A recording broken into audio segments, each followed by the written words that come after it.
नमस्कार दोस्तों, स्वागत है आपका हमारे चैनल पर। आज हम बात करेंगे नेपाल की वित्तीय स्थिति के बारे में। जानेंगे इसका इतिहास, मौजूदा हालात और कुछ महत्वपूर्ण आंकड़ों के साथ इसे समझने की कोशिश करेंगे। तो चलिए शुरू करते हैं। नेपाल एक पहाड़ी देश अपनी समृद्ध सांस्कृतिक और ऐतिहासिक धरोहर के लिए जाना जाता है। लेकिन जब बात वित्तीय स्थिति की आती है तो इसकी कहानी संघर्षों और अवसरों से भरी हुई है।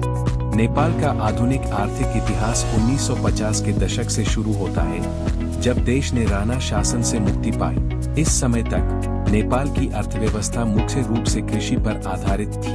लगभग 90% आबादी कृषि पर निर्भर थी। 1960 के दशक में नेपाल ने पंचवर्षीय योजनाओं के माध्यम से औद्योगिकीकरण और विकास की कोशिश की। हालांकि भौगोलिक चुनौतियों और सीमित संसाधनों के कारण यह प्रगति धीमी रही। अब बात करते हैं आज की। नेपाल की अर्थव्यवस्था मुख्य रूप से इन सेक्टर्स पर निर्भर करती है। कृषि आज भी लगभग 65% आबादी कृषि में लगी हुई है। पर्यटन हिमालय और माउंट एवरेस्ट के कारण पर्यटन नेपाल की आय का एक प्रमुख स्रोत है। विदेशी प्रेषण रेमिटेंस नेपाल की जीडीपी का लगभग 25% हिस्सा विदेशों में काम करने वाले नेपाली लोगों से आता है। नेपाल का जीडीपी 2023 में लगभग $36 बिलियन था, जो दक्षिण एशिया में सबसे कम है। लेकिन नेपाल की अर्थव्यवस्था में कई चुनौतियां हैं। विदेशी कर्ज नेपाल का विदेशी ऋण लगातार बढ़ रहा है। आयात निर्भरता नेपाल अपने उपभोक्ता उत्पादों के लिए भारत और चीन जैसे देशों पर निर्भर है।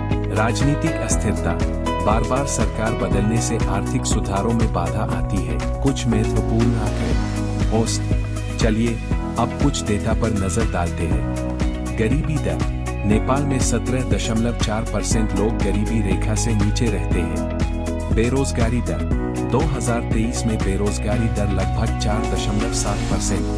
विदेशी निवेश नेपाल में विदेशी निवेश बहुत कम है, मुख्यतः राजनीतिक अस्थिरता और बुनियादी ढांचे की कमी के कारण। समाधान और भविष्य की संभावनाएं। होस्ट नेपाल की आर्थिक स्थिति में सुधार के लिए क्या किया जा सकता है? बुनियादी ढांचे का विकास, सड़क, बिजली और इंटरनेट जैसी सुविधाओं में सुधार। पर्यटन को बढ़ावा, इको टूरिज्म और सांस्कृतिक पर्यटन को बढ़ावा देना। स्थानीय उद्योगों का विकास, कृषि आधारित उद्योग और हस्तशिल्प को प्रोत्साहन। शिक्षा और कौशल विकास, युवाओं को रोजगार के लिए तैयार करना। तो दोस्तों, यह थी नेपाल की वित्तीय स्थिति पर हमारी चर्चा। अगर आपको यह वीडियो पसंद आया हो तो इसे लाइक करें, शेयर करें और हमारे चैनल को सब्सक्राइब करना न भूलें। अगले वीडियो में हम एक और दिलचस्प विषय पर बात करेंगे। तब तक के लिए नमस्कार।